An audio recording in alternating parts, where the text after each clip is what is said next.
Good morning, everyone, and welcome to the first webinar of 2026.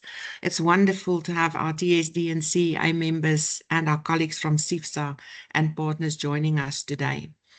It's a real privilege for me to welcome someone who truly needs no introduction in the labor compliance and HR space, John Botha from Global Business Solutions. John, thank you for your continued partnership with the TSD and for always sharing your expertise so generously with our members. Today's session is especially valuable as it brings together leadership development and legislative change, two areas that directly impact how we lead, manage, and comply in an evolving workplace. John will be covering two key focus areas. Firstly, the Harvard Managed Mentor Program, a self-directed leadership and management development platform from the Harvard Business Impact. And then secondly, John will unpack a landmark legislative development that requires immediate attention from all HRs and practitioners and employers.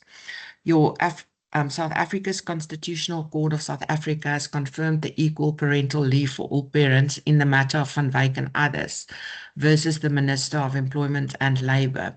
This ruling has significantly have implications for the Basic Conditions of Employment Act, as well as the UIF compliance, policy updates, and the practical implementation of fair gender-neutral parental leave. Importantly, today's briefing will include a specific focus on the TES environment and the nuances employers must consider to apply this correctly and without disruption. John, we truly appreciate your guiding us through these critical topics today. And then to our members and colleagues, we encourage you to engage, ask questions, and make the most of the insight that's being shared. Please drop your questions in the chat box, and John will answer it at the end of the presentation. Thank you. John, over to you. Thank you, Lisa. Thank you very much. As always, very professional, as you said. And also Krista, always just on top of her game. Colleagues, it's a privilege to be able to present to you on this landmark judgment. It certainly is not as simple as it seems. And to complicate matters even further, being a TES and the deeming provision has even more complicated consequences. Now, I don't want to depress you too early on in the engagement. So I was just chatting to Lisa before we started.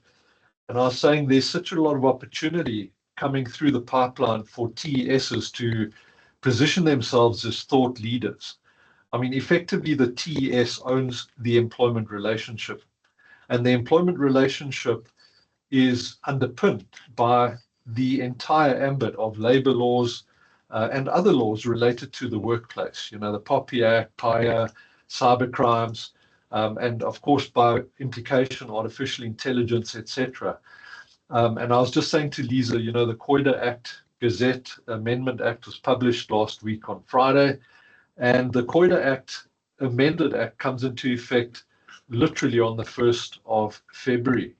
And we really need, colleagues, to be thought leaders in this space. We need to be the first to engage our clients.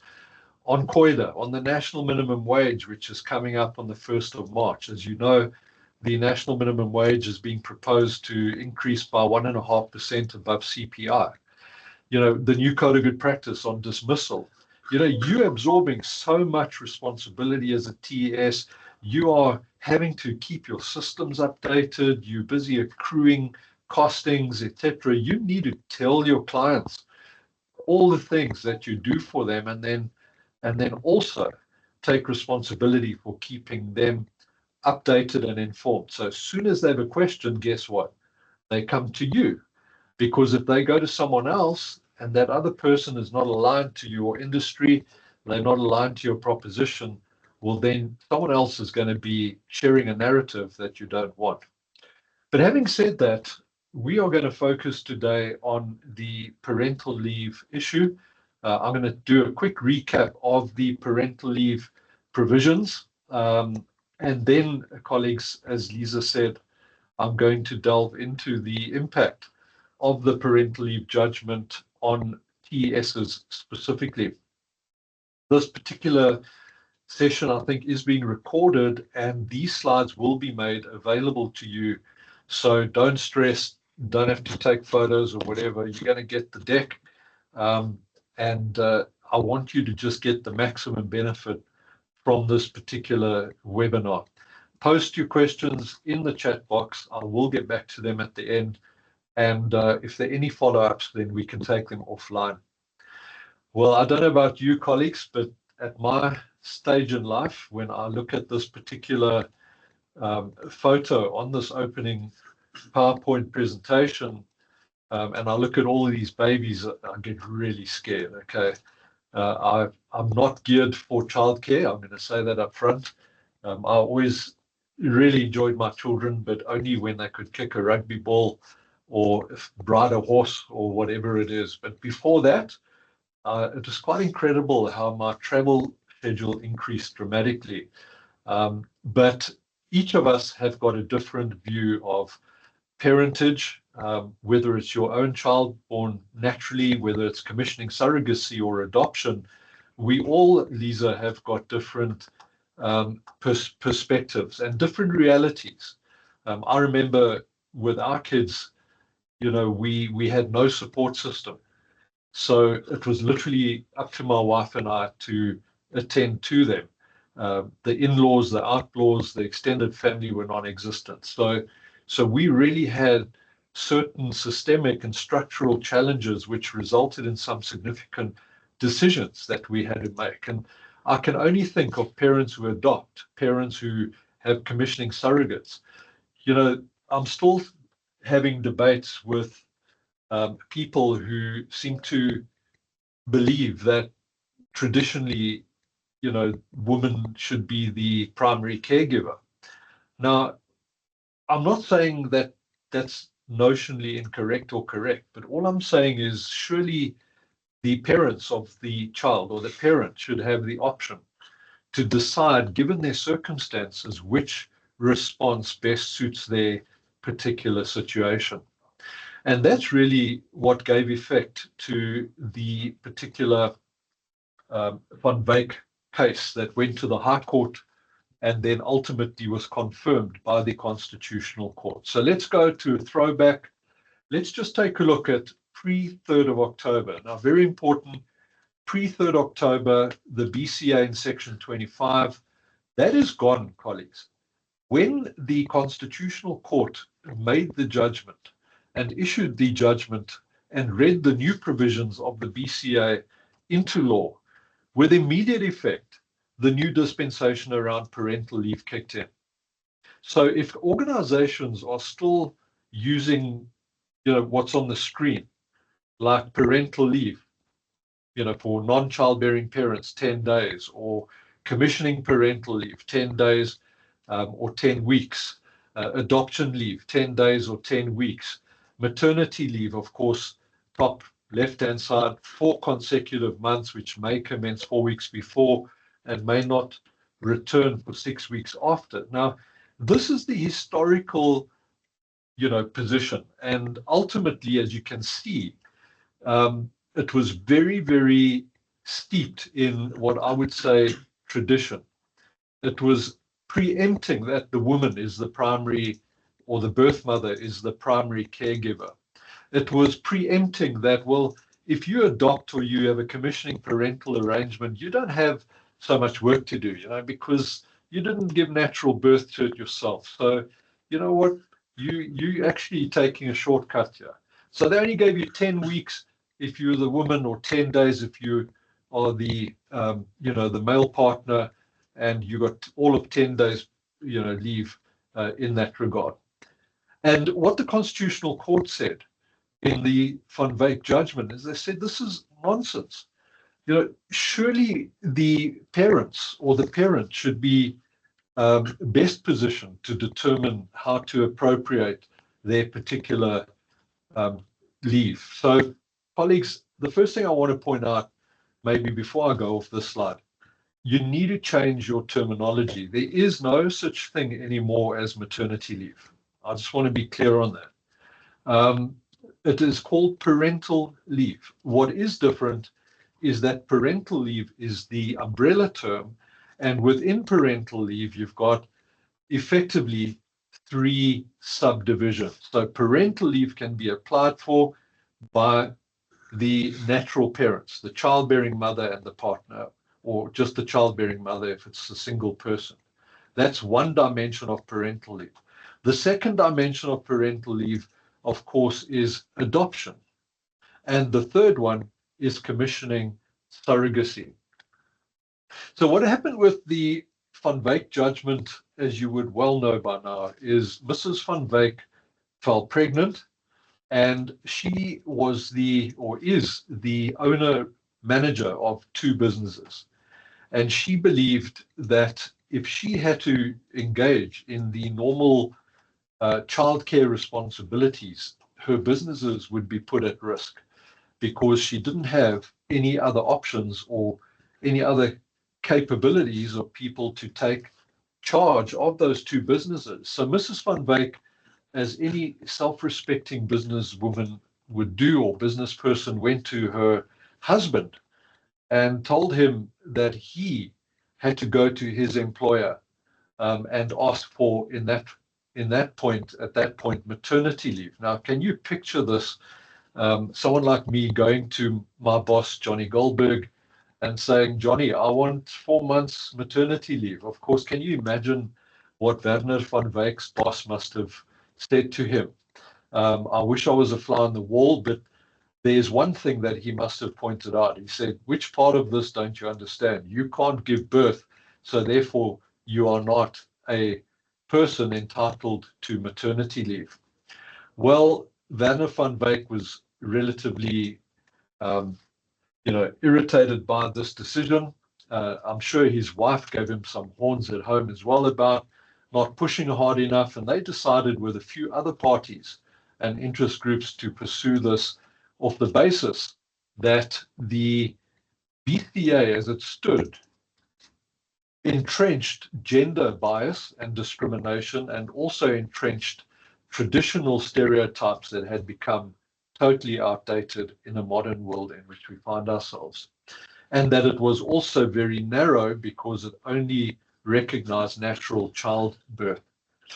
So colleagues, in terms of the full extent of the benefits. So we see Van Wyk then challenging it, then the Constitutional Court on the 3rd of October declaring that the BCEA and UIF are invalid and unconstitutional, and that with immediate effect, they read new interim rights into this. So basically, every employer from the 3rd of October had to redesign and rewrite their parental leave policy. So your traditional maternity policy or your parental leave policy, your paternal leave policy had to be rewritten into an integrated new parental leave policy.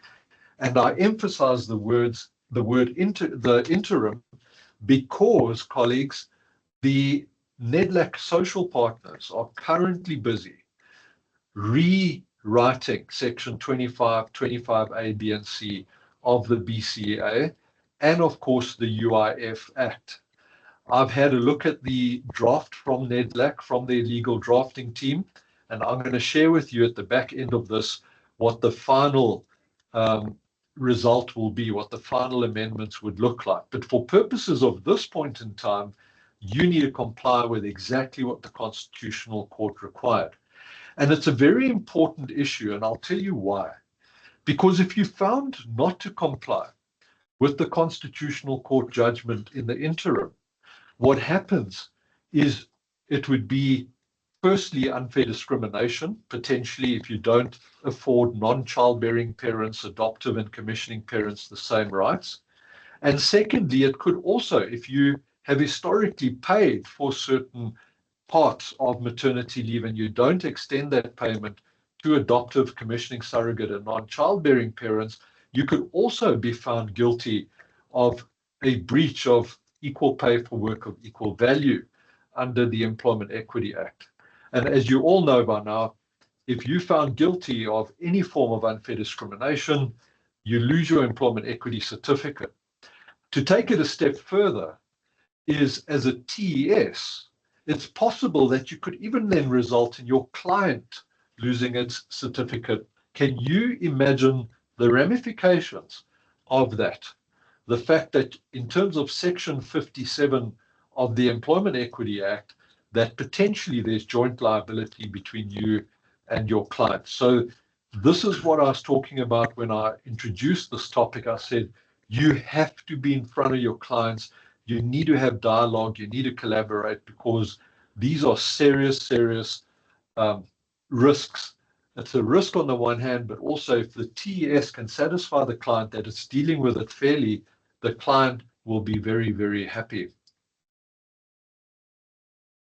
So with that in mind, the Constitutional Court then said gender discrimination is unjustifiable. The old law assumed that mothers are the primary caregivers, violating the autonomy of the family and parental choice. This discrimination cannot be justified under the Constitution. So that's the first principle of the Constitutional Court, saying, listen, in the case of Van Wyk, it was the husband of the childbearing parent that was better positioned to do primary childcare. Now, I know some people laugh at that and say it's not going to happen, not in 1,000 years. Of course it is. It might be in the minorities sometimes, but I've certainly, been awake for large parts of the evening when we had young kids and changed the odd nappy, and also went to emergency and did this, that, and the other, and also contributed financially, made certain decisions regarding medical treatment of my kids, etc. So the court saying, who are you to decide who the primary, caregiver is? And secondly, why can't you share that? The second principle is all parents must have equal rights.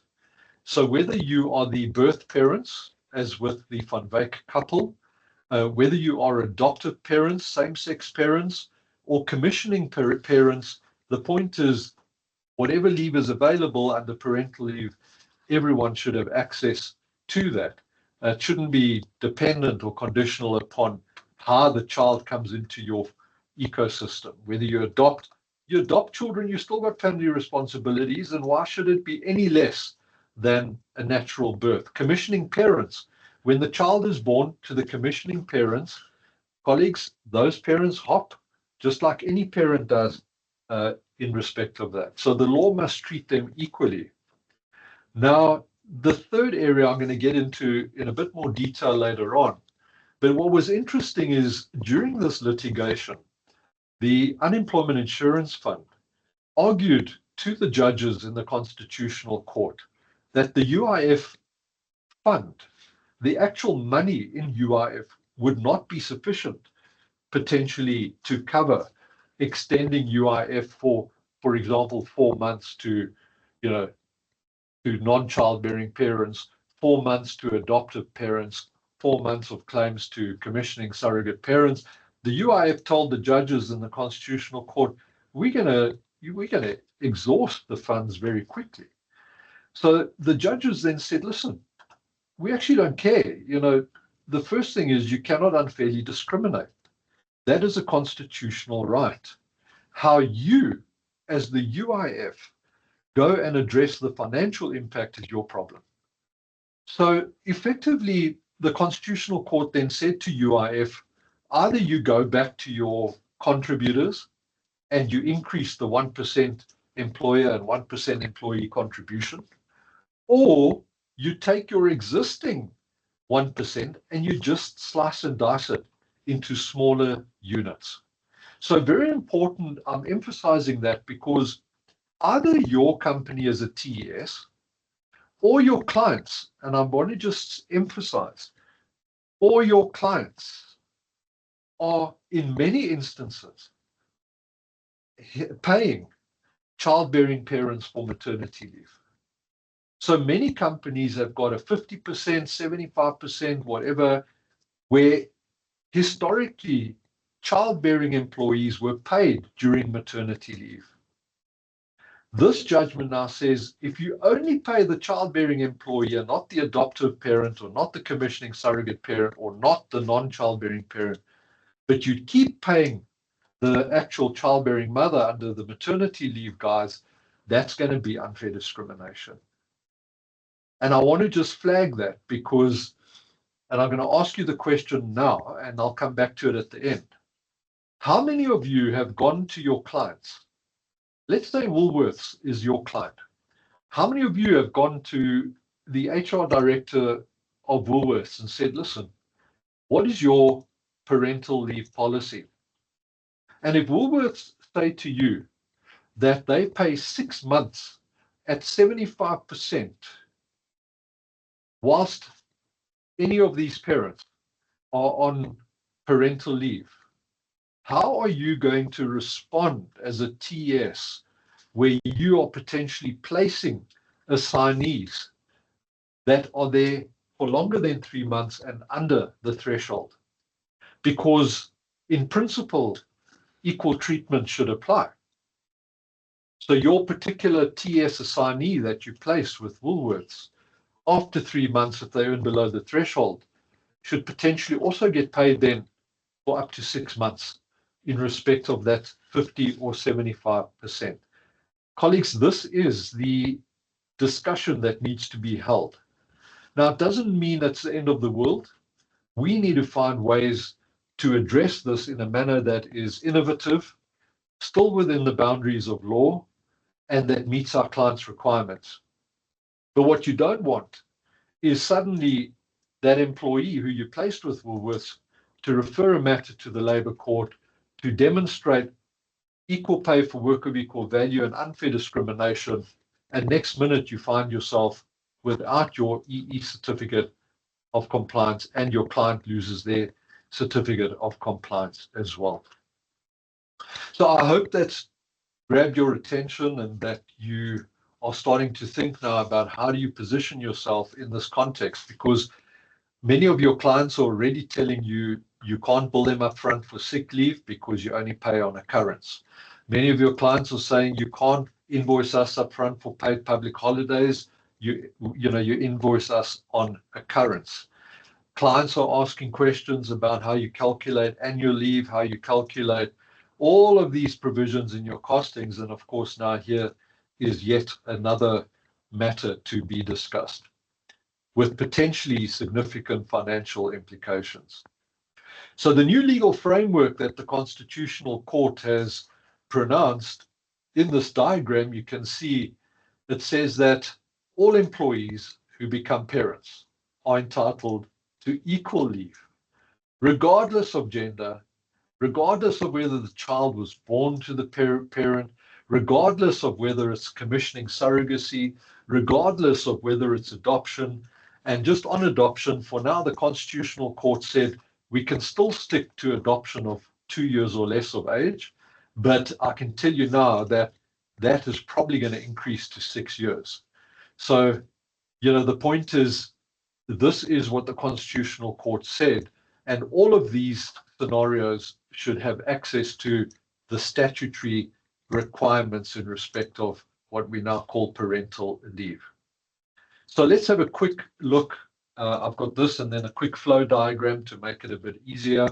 But if we take a look at it quickly, what did the Constitutional Court say? Well, firstly, if both parents are employed, in other words, if Mr. van Wyk and his wife, in that case, were both employees of employers, they would have 4 months and 10 days in total.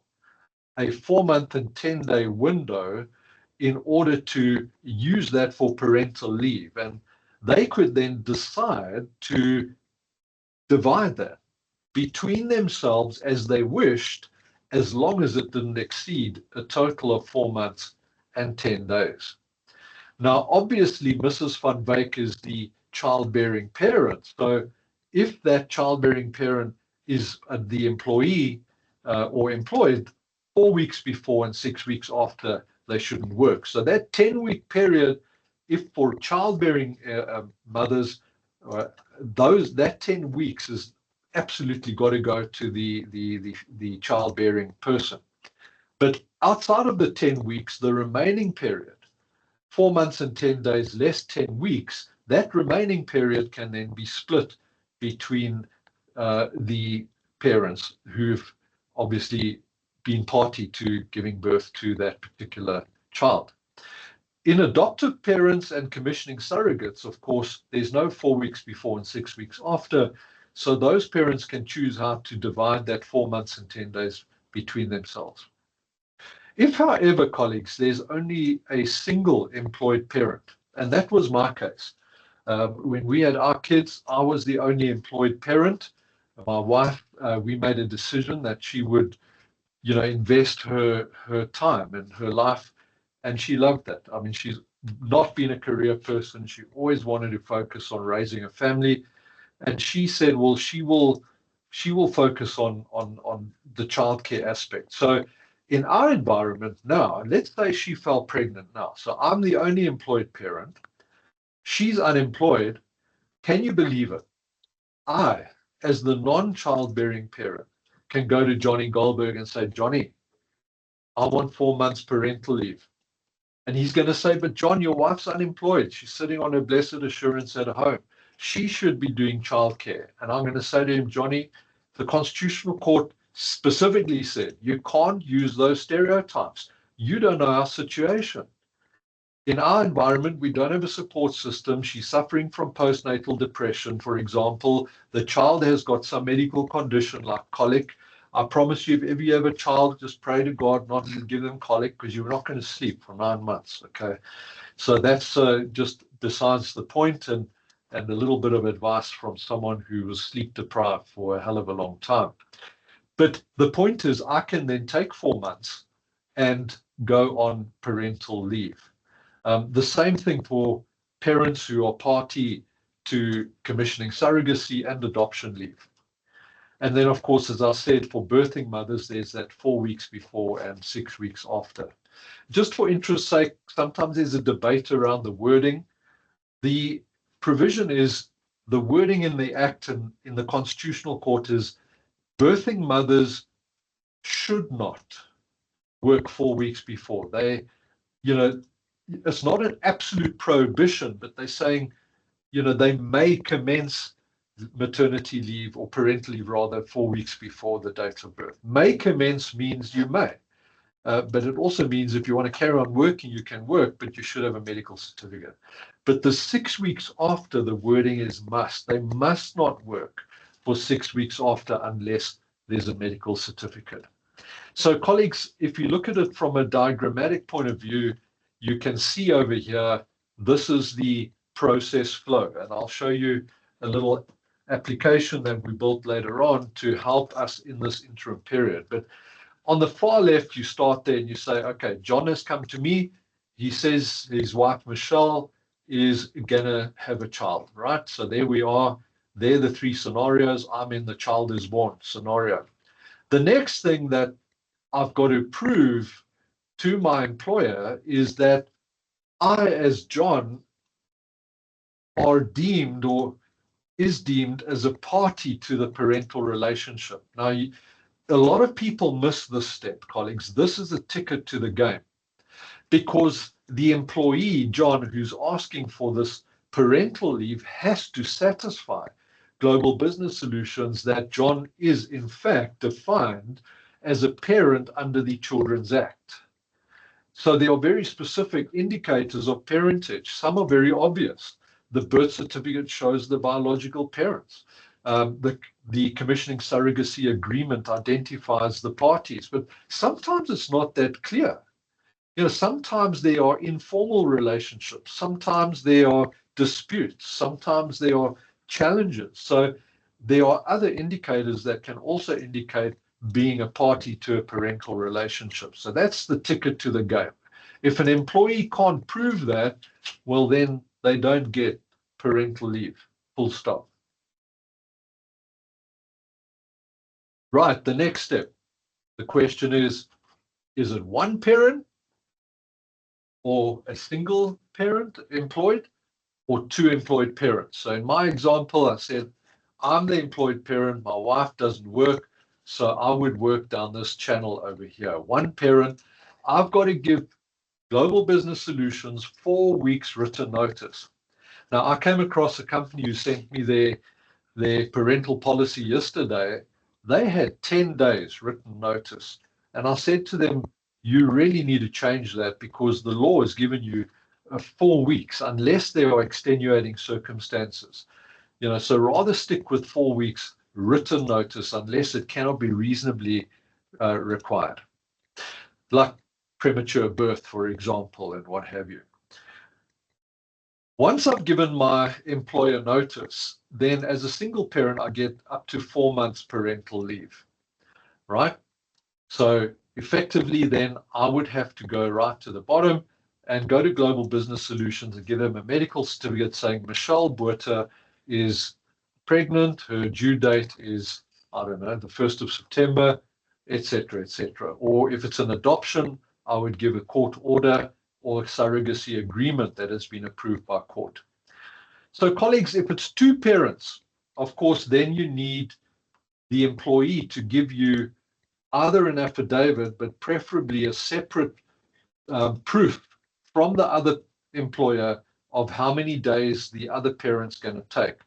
I want to tell you in the BCEA amendments that are being finalized at NEDLAC, there will be an official form that the Department of Employment and Labour publish so that in future it will be a formal DOL endorsed document. Employee 1, parent 1 will go to their employer, Global Business Solutions. Employee 2, the partner will go to their employer, and that will then serve as evidence of the appropriation of leave. What's very important, of course, is that you're relying on that integrity of those documents. And if there's any misrepresentation, then obviously, like with any form of fraud, misrepresentation would be dismissible.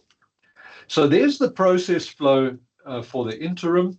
And of course, colleagues, this leave can be taken either consecutively, concurrently, or a mix thereof. What you can't do is say, well, I'm going to save my 1 month for 2 years from now. I mean, you can't do that. You've still got to take it within the 4 months and 10-day or 4 months time frame.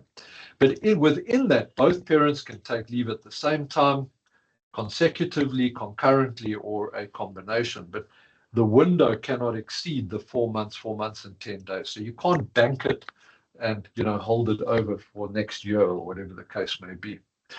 Before I forget to mention it, and I'm going to come back to it later on, often people ask and say, well, John, what about employees? And I don't know why, but they demonize the men. Not entirely why.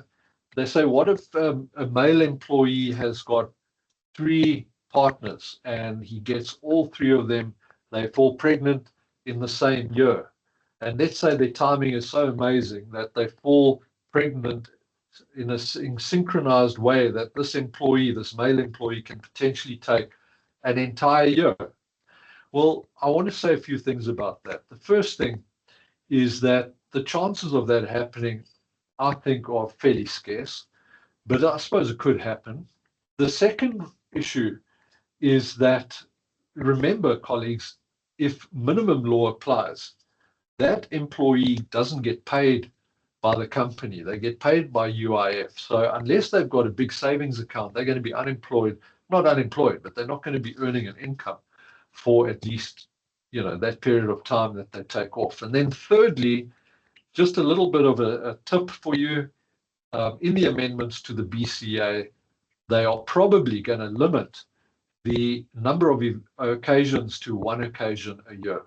So an employee is not going to be allowed to claim more than 1 tranche of parental leave in a year. So if that was worrying you, well, then don't worry about that any longer. Cool. So let's just recap. You need written agreement on how the 2 parents, if there are 2 parents, are going to split that particular period of time, 4 months and 10 days. That can be continuous. It's got to be taken within the 4 months and 10 days or 4 months period, 4 weeks notice at least. And then if parents work for different employers, you're going to need some written confirmation of that. I've touched on this earlier, so I'm not going to go through it. It's just about birthing mothers. Remember, birthing mothers employed, they may commence leave 4 weeks before their expected date, but there's a mandatory 6-week rest period after birth, unless a medical practitioner certifies that she is able to return to work. This is just about adoption. The commencement date for adoption is the date that the order is granted by the court or the date the child is placed with the prospective adopted parent. So if we look at adoption as one of the three subcategories of parental leave, age cap will be changed, as I said, but remains 2 years for now. But we believe that based on early childhood development research, they might extend that to 6 years. Then your notice period, 4 weeks or 1 month before your expected date of adoption, if possible, in terms of advance notice to your employer, and then supporting evidence in the form of a court order or adoption placement order. Similarly, when it comes to commissioning surrogacy, colleagues, who qualifies? Well, of course, there's got to be a valid surrogacy agreement.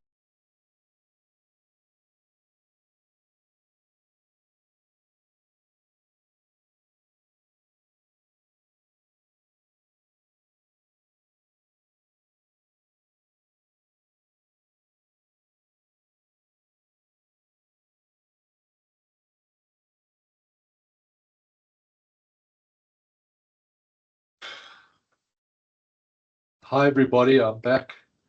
I'm sorry about that. And I just had a quick disconnect. So hopefully we can continue. So effectively, what we see with commissioning surrogacy is the agreement has to be an agreement endorsed by the High Court. And of course, again, the leave takes place, commences at the date the child is born. So when you've got a surrogate mother giving birth, the parent's leave starts when the child is born. And again, 4 months and 10 days for 2 parents, 4 months for 1 parent who's employed. And then there's the evidence that is required. And then, colleagues, as we said, the notice period, 4 weeks or 1 month before the intended date of accessing the parental leave, and then the evidentiary requirements. Now I want to move to what I find the most interesting in this particular debate and discussion is the issue of remuneration. Colleagues, I'm now specifically talking about where organizations pay their, or have historically paid their childbearing mothers who've gone on maternity leave, all or part of their salaries. So organizations that just pay UIF, where employees must claim UIF, there's no problem with that. You cool, there's no financial impact. But if you have got a policy where you have traditionally paid childbearing parents all a part of their remuneration during their maternity leave, this case now requires you to equalize, to pay irrespective of the way the child comes into your life, irrespective of the fact that it's commissioning surrogacy, irrespective of adoption, and irrespective of the fact that I might be a non-childbearing parent, but I still am now asking for payment of all or part to be treated the same as my female colleague who has given birth to the child. And this is critically important, colleagues. And not only for you as a TES, because you're now going to have to, for your own permanent staff, equalize if you did pay childbearing staff for maternity leave. But the second part of that is to say, as I said earlier, have you gone to your clients?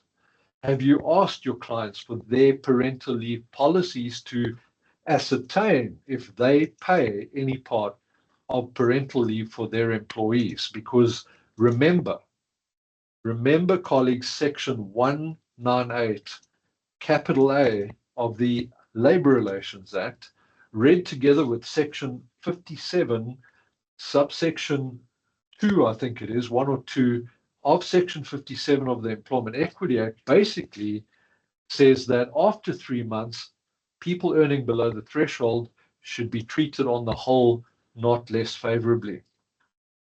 So this now creates a bit of a complication in your relationship with your clients and your costings in relation to your TS assignees who might come to you in future and say, I'm a commissioning surrogate parent. I want 4 months. I want to be paid because Woolworths, Nampak, Mercedes-Benz, they all pay their employees, and I'm below the threshold and I want pay as well. So, colleagues, that is the truth of the matter. So, what do you need to do? You need to immediately, if you haven't yet done that, you need to review your policies. Phase one is immediately you need to look at your own policies for your permanent staff that you employ in your TES. And secondly, you need to reach out to your bigger clients in particular to try and discuss how you're going to align it if they pay all or part of it. Then you've got to develop your policies. In other words, you've got to have an interim policy until the BCEA and the UIF finalize their particular amendments. And then the third policy or requirement is to say, well, what system and what process do we put in place, from a payroll point of view, from a point of view of making provisions, from a point of view of documentation. And then finally, how do you ensure ongoing compliance in terms of legal monitoring, record keeping, and employee engagement? Because I'm sure employees are wondering about, are you aware of this as an employer? Have you communicated with them or not? So, colleagues, I've included some scenarios. I'm not going to go into these scenarios. I've included some frequently asked questions. When do the new rules apply? Well, as I said, they apply from the 3rd of October. How much parental leave am I entitled to? We've discussed that. Can I take it concurrently? I'm adopting a child of 8. Can I take parental leave? And currently, it's still 2 years, but probably going to go up to 5 or 6 years. Must my employer pay me during parental leave? Well, the answer is no. But if you have historically paid, well, then you've got a problem because that's become a term and condition of employment, firstly. And secondly, your TES assignees have got that different dimension attached because you have to pay them equally compared to your clients, comparable staff. And then, of course, what happens if my employer refuses to grant me parental leave? Now, colleagues, when it comes to payment, we've got a lot of companies that came to us and said, John, we just cannot afford to extend 50 or 75% payment during parental leave.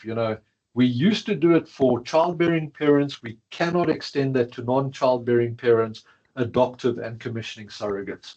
What are our options? So let me take you through your options. Some of them are here just because they are options, but they're not legally sound. And others are, I think, very good options. So first of all, right at the top, let's say that you bury your head in the sand.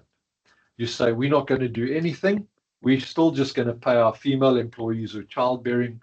We're going to just bury our head in the sand. Well, obviously, that's a big risk for the reasons I've articulated, and I don't recommend that you do that. If you go left, well, you could lock out your employees. You could have an offensive lockout. You could lock them out and say, listen, unless you accept that no one's getting any payment, we're going to remove any payment for parental leave. And unless you agree to these terms, we're locking you out. Well, colleagues, legally it's an option, but it's really, really not going to work. I mean, can you imagine locking out your permanent staff, locking out your TS assignees until they sign agreement to adopt that term of employment? Then if we take a look at the one below lockout, this is for me one of the 2 or 3 best options. The one is to average your spend in the past 2 or 3 years. So what you do is you say in your organization, how much did you spend on average per annum on paying female employees who are bearing children? And let's say you paid R500,000 a year. What you can do is say, right, I'm ring fencing this R500,000. and I'll make it available for any type of parental leave.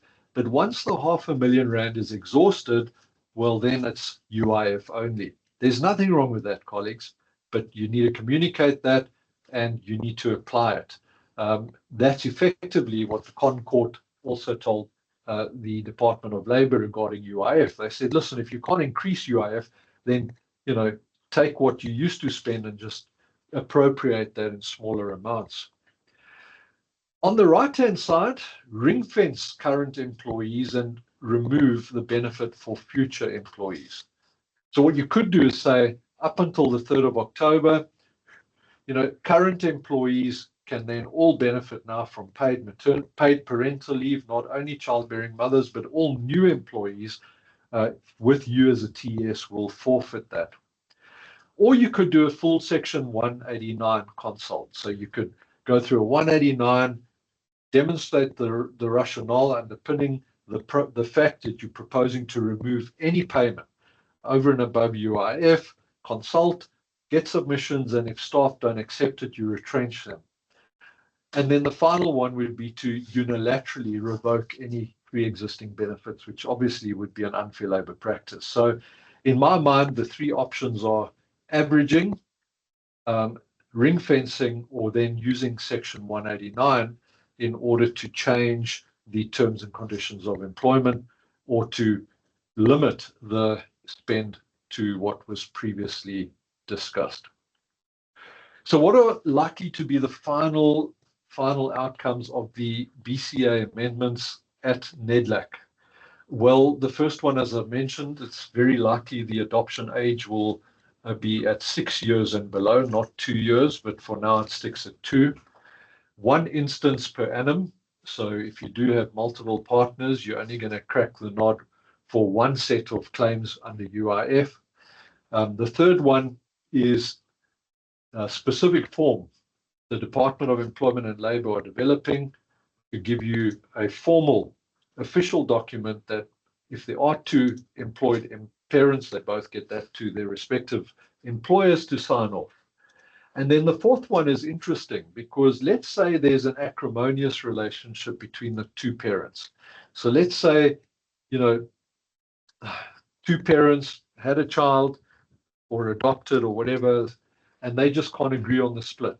They're now fighting with each other, maybe considering separation, divorce, I don't know.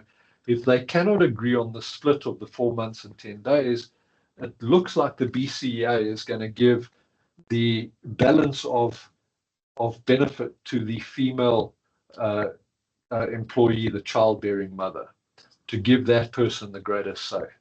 But colleagues, this is pretty much what we're expecting to come out of it. In drawing this to some form of conclusion before we open up, take a look at the questions. I haven't seen if there are any questions yet. I'll take a look just now. And before we open up and take any potential questions that aren't in the chat box through Lisa, what I want to do is just bring it to the TES scenario. So what is the impact of all of this on TES in my view? As I mentioned, the first big challenge is Section 198 capital A of the LRA. Why is it a challenge? Well, if you earn below the threshold and you're placed with a client for more than 3 months, you should be treated on the whole, not less favorably than your client's employees. So if your client's paying for all or part of parental leave, well, then you got to discuss it with your client and you got to figure out how you're going to fund this, invoice your client, whatever the case may be. And you've got to make the client aware, right at the bottom of this, Employment Equity Act, Chapter 3, read with Section 57, if your client refuses to equalize, you and your client run the risk of being found guilty of unfair discrimination and also potential equal pay challenges. So you really, really need to, use this constructively. And then also you've got to be careful of Section 186, 2, unfair labor practice. You can't unilaterally remove or refuse any of the benefits attached to this, because you could also face a parallel challenge of unfair labor practice in the context of this parental leave context. So, colleagues, this is very, very, very interesting because on the one hand, it obviously is a constitutional right that the courts are giving effect to. But on the other hand, it definitely has got operational, financial, and systems challenges. Now, in the interim,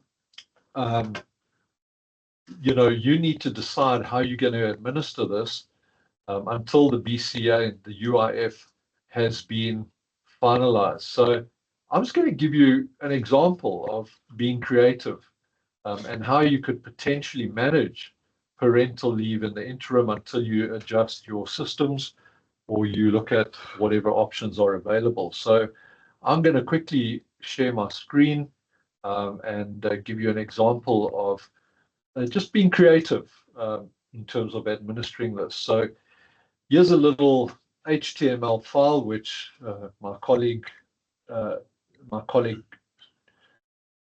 built. So let's say I go to my employer global. I'll say I want parental leave. What is my name? Let's say, John, what's your name? Say John Buerta. Hopefully your employer knows your name, of course. There's the date of application. Am I applying for parental leave? Well, yes, I am. Is it at least 4 weeks before the expected date? Yes, I'm a good citizen. I'm always proactive. And then it says, what is the specific type of parental leave I'm applying for? So let's say at this stage of my life, we can't have children and I wish to adopt. I'll just go to adoption. Colleagues, I can ask John, the employee, to upload any proof of that. So, I can upload any scanned images that could potentially, like it could be an adoption order, it could be whatever it is you want. For purposes of today, I'm uploading a coronavirus. That's the only PDF that I could get hold of very quickly. So there's proof of the fact that there's my adoption order. How exciting is that? Remember those coronavirus days with those very colorful coronaviruses? It was very, very tough those days, but also very exciting at the same time. Well, colleagues, are there one or two parents? I'll say with me, one employed parent because my wife is not working. And there it tells me 4 months, John, that's how much you got. What's the other parent's name? Oh, sorry, what is my name? The parent, I'm the one that's employed wanting to take it. Well, what date am I going to start with leave? Let me say I'm going to start leave on the 6th of March. What date am I going to come back to work? And let's say that I say the 11th of September. Now, immediately you can see that it's 189 days, which exceeds the 120 days of 4 months. So it warns me. It says, John, don't try your luck here, bro. You only have a limited time. So I say, I'm sorry about that. I didn't know. So there we go. 102 days. My line manager is Lisa. Lisa signs off and she says, well done, John. You're adopting a child. The HR person, let's say is Cynthia, and Cynthia signs it off. And then ultimately I can export it to PDF and Bob's your uncle. So colleagues, I'm sharing that with you because I just want to demonstrate the opportunities that this gives you to innovate, to give your clients peace of mind, and ultimately to help you comply and to make sure that employees stay within the guardrails attached to this. Well, I see a number of people have got their note takers and their otters and their read.ais. So I just want to remind you that in future you're going to have to rethink that because from a Poppy point of view, we don't know where that information is going, right? It might be in the Canary Islands where the data center is. But nevertheless, that's just an aside. Let's look at some of the questions. Michaela, does the birthing mother of a surrogacy agreement also get maternity leave? My goodness, Michaela, previously maternity leave was only applicable after 4 months of employment. Is this still the same? Well, colleagues, the first part of the question talks to the issue of, the actual person who is the birthing mother in a surrogacy agreement. Now, this is a very good question, Michaela, because remember I said in the flow diagram, the first question is to go and demonstrate that you are in fact a parent as defined in the Children's Act, okay? So the answer to your question is in the Children's Act. If you go and do research, the actual birthing mother in a surrogacy agreement is not defined as a parent under the Children's Act. So what that means is if the birthing mother in a surrogacy agreement, right, is an employee, then that employee cannot get parental leave. Very, very important. That employee cannot get parental leave. That employee is going to have to come and ask you for a special dispensation in respect of, taking some time off, because that employee has just given birth as the birthing mother in a surrogacy agreement, and as a result of that, theoretically shouldn't come back to work for 6 weeks. But the truth of the matter is she's not defined as a parent under the Parents Act. So she'll have to get some special leave, unpaid leave, maybe take an annual leave, or whatever the case may be. So that's a very, very good question. And that's not the only nuance, colleagues. The other nuance is, what about foster parents? So you're not an adoptive parent, but you're fostering children, okay? The same principle applies. A fostering arrangement is not deemed to be a parental agreement under the Children's Act. So if you're fostering children, but you haven't adopted them, or there's no commissioning surrogacy, there is no parental relationship. And once again, they will not be able to access parental leave. Unless, of course, you're just a great employer and, you then give it. Previously, maternity leave is only for people employed after 4 months. Is this still the same? Well, I must say, I can't recall, Michaela, that is a provision under the BCEA. I stand to correction.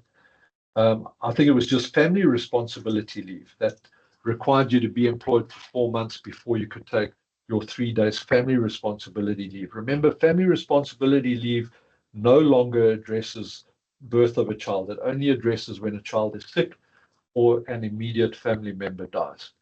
So literally, parental leave is available on the face of it from the beginning. Anshin, thank you for your question. Below the threshold, does this only apply to below the threshold?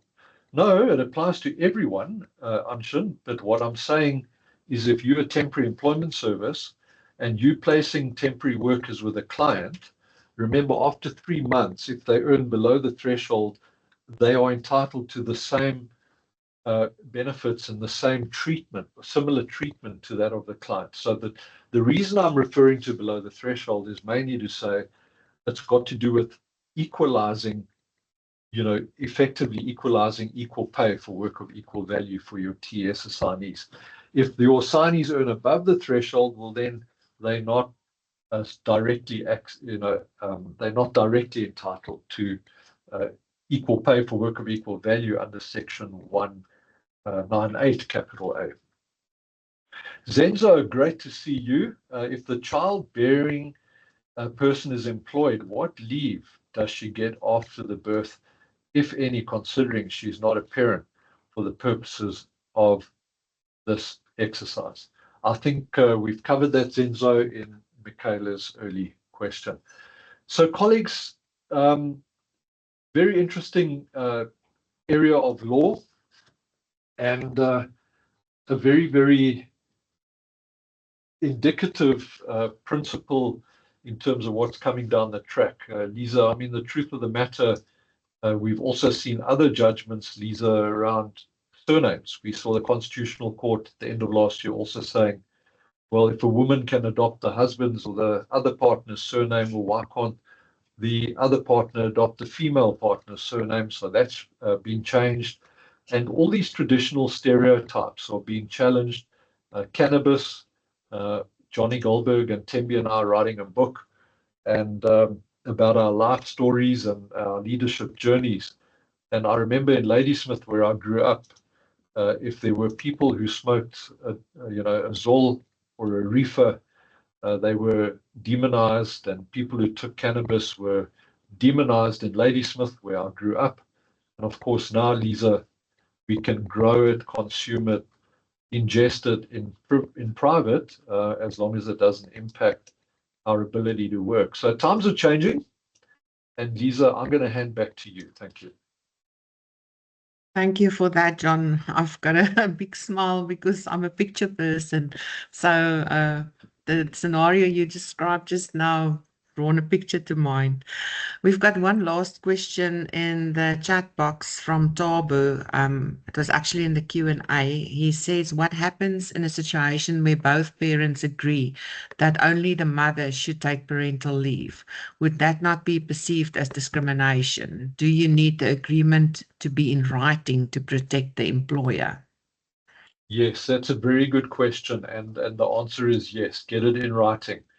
The BCEA would require a written agreement between the parents. So if the female, childbearing parent or whoever it is, anyone wants to take the entire period themselves, that's cool, but just put it in writing. Obviously, if it's childbearing, that 10 weeks, 4 weeks before, 6 weeks after applies. But they're definitely requiring some form of written confirmation to avoid unfair discrimination challenges. And then just very briefly, one of my clients said, John, we don't really want to ask our employees to go to their partners' employers, and it's going to be a big nightmare. Can't we just get our employees to sign an affidavit stating that their wife or partner or whoever the other party is, just draft an affidavit warranting that it's true and correct and stating the duration of the other party. So for now, I think you could do the affidavit, but as I said, once the BCEA is finalized, there will be an official form that has to be completed. So, the BCEA even says if you promote someone, change their salary, transfer them, if you change their employment terms, it's got to be reduced to writing. So you've got to have a disciplined approach. Thanks. Thanks for that, John. And then you're going to brief us quickly on the Harvard program.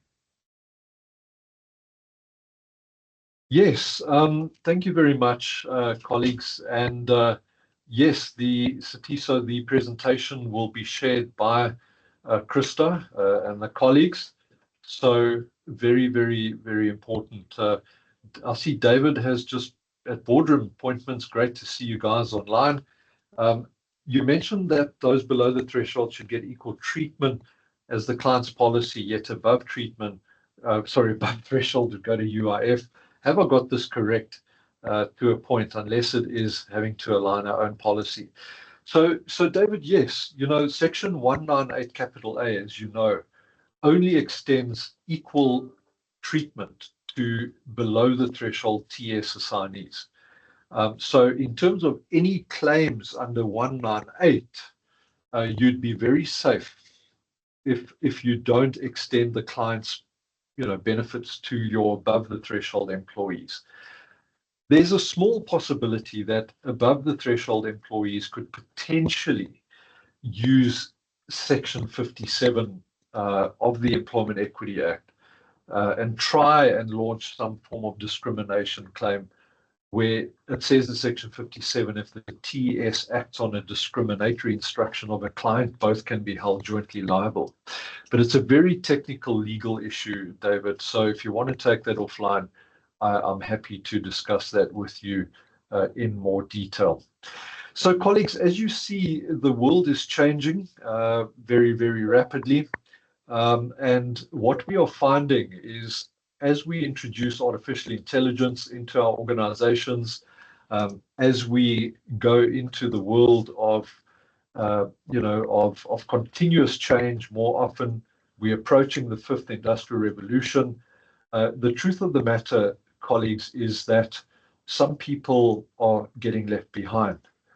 And in light of that, we also don't have the luxury of sitting and going through formal qualifications, all of us sitting in workshops for days on end.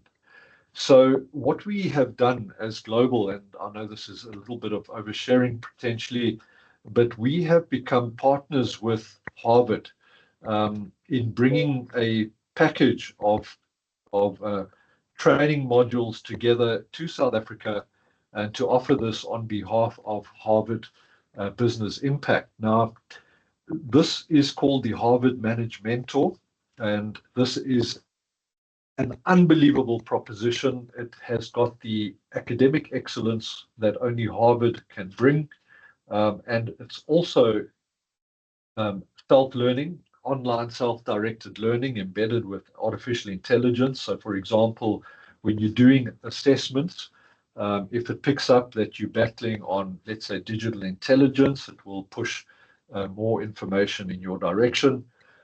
Colleagues, all of these courses are between 1.5 and 3 hours in duration. And the great thing is that they are all aligned to the World Economic Forum's critical skills list.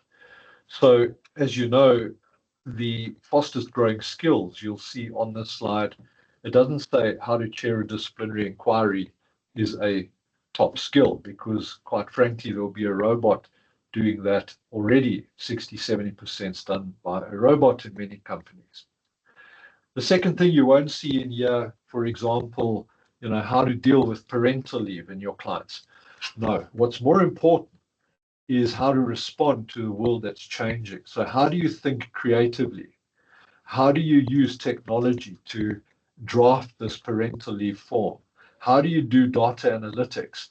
And how do you lead? Because these are uncertain situations. Management is great because you can manage SOPs and you can manage policies. But when it comes to things like we're discussing today, a lot of it is uncertain territory, and you need to have people who are able to influence and take leadership, even though there is inherent risk. And then analytical thinking. So the Harvard Managemental proposition basically recognizes, colleagues, that people want self-directed learning. They want to collaborate potentially with people who are subject matter experts, not only in South Africa, but Harvard has got global expertise. These modules have got embedded podcasts, videos, checklists, exercises from all around the world. People, head of Google technology, heads of massive firms, the head of marketing, for example, at Apple. So you've got these world leaders that are talking about very pertinent concepts that organizations can now access and digest very, very easily. Now, this is probably one of the most important slides, and I don't want to bombard you with too much information, but if you think of it, you cannot be successful and significant in the world that we live in if you can't lead yourself, right? So if you can't manage your career, if you can't exercise personal mastery and work ethically and present and write and manage stress, don't we all need that as well? So if you can't lead yourself, well, then leading others is also going to be a challenge. But in leading others, look, for example, diversity, inclusion, and belonging, leveraging your networks, managing your boss. I always tell Johnny, my boss, Johnny, I'm going to take this module because we need to manage one another. I'm only joking. Okay. And then if you look at the bottom of this, generative AI, how do you lead with generative AI? And then leading business. If you're busy going towards your annual budgeting process, can you imagine making the budgeting module, for example, available, or business plan development or digital intelligence? You can make these programs available to those individuals so that you entrench within your organization a culture of continuous learning based on the World Economic Forum's top 10 skills, and then, of course, the ability to grow within yourself, to grow your teams, and to grow the business. And colleagues, as I say, this is online. It's the most incredible thing. It's been taken very, very good uptake. You can also have little master classes to where you do meet face to face to discuss your learning with one another. We call them your cafes and your get-togethers. And then just to give you an indicative pricing, so it's very, very flexible. So for example, what you could do is if you've got, say, 25 employees, you could put all 25, for example, just on the budgeting course or just on your digital skills course, and that would cost 33,000 Rand, and it's available for a year. Or you could take your 25 employees and you could let them choose any 6 of those courses that I've just shown you, so that you could go and say, what's most important to us in our environment, and you can choose any 6 of these and cluster them together, and they would then have access to that. So you can see, colleagues, it's not going to blow your training budget out of the water. And then once you've completed this, colleagues, you get a Harvard certificate. Now, the Harvard certificate is a certificate which can really, really boost your credentials. This Harvard certificate, and I'm just going to try and find an example of one just to show you. Now, there are 46 programs. So you can imagine now what's happening in the clients we've rolled this out. And I'll show you a list of clients that have subscribed to this already in South Africa. You get your certificate of completion, but you also get what we call a badge. So in your LinkedIn, on your LinkedIn profile, on your CV, you can attract various badges across these particular courses. And over time, you can really have an incredible array of competencies and skills. There's just some of the organizations that are currently rolling this out. It's grown significantly since this was put together. But you can see some really, really top employers that are accessing this methodology. So thank you, Lisa, for the opportunity to share that. I really think that's the way to go. And yeah, it's available. If you're interested, please get a hold of me. Thank you so much, John, for the exceptional and insightful and practical presentation. As always, your ability to translate this complex legislative change into clear and actionable guidance is truly valued. We appreciate your time and expertise and the commitment that you continue to show to the TSD and our members. To our TSD and CA members and our colleagues from CIFSA, thank you for your active participation and engagement today. Then with reference to the Harvard Managed Mentor, I would also like to share that I have registered for the program and will be completing the Leading with AI course. It's a strong endorsement of the practical value that this platform offers, and I'm really looking forward to applying this learning into my own leadership role. Thanks everyone for joining us today, and we look forward to welcoming you to our upcoming TSD sessions. Please note that this presentation slides and the recording will be shared with all members via email by Krista, and we will also upload it to the TSD website and make available on our YouTube channel for ease of access and future reference. Thanks again for joining us today. Mohammed, I see you've got your hand up. You can quickly shoot with a question.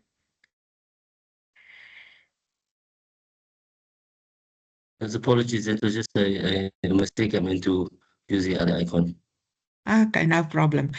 Thanks, people, for joining and looking forward to our next webinar. Thank you again, John and Krista. Thank you, everybody. Thanks, Lisa. Thank you, everyone. See you soon. Goodbye.